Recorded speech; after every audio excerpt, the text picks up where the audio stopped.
This is Dr. David Shine, and welcome to Business Law 101. Now, again, the issue of duration comes up.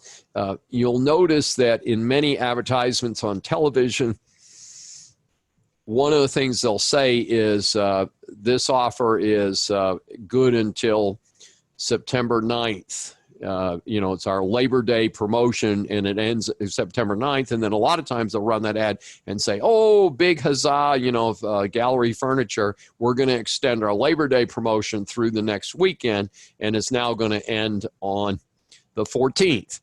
Well, they're certainly entitled to do it, but it is important to indicate expiration dates, and they must be reasonable.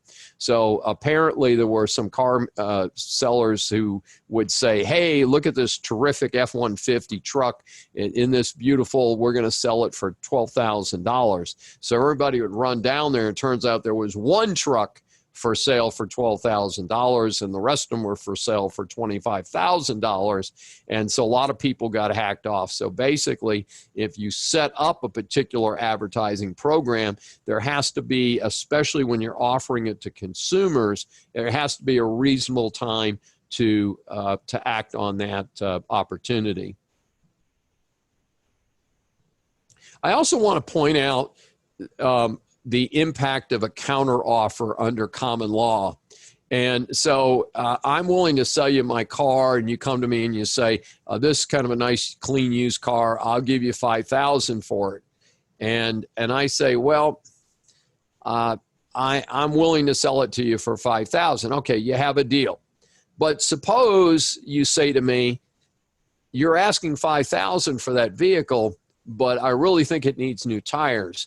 I'll give you $5,000 for it, but you have to put a new set of Michelin tires on it for $600-700.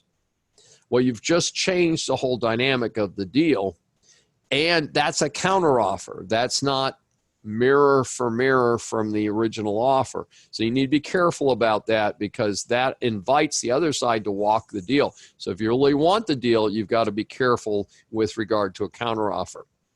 And part of the issue becomes, when is an offer irrevocable? First of all, very few offers are irrevocable over the long term.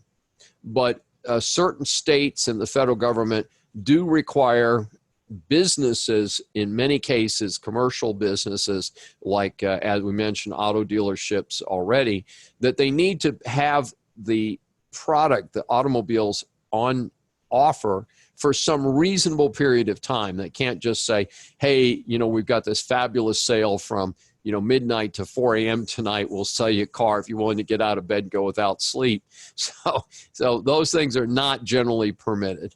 This is Dr. David D. Shine for Business Law 101.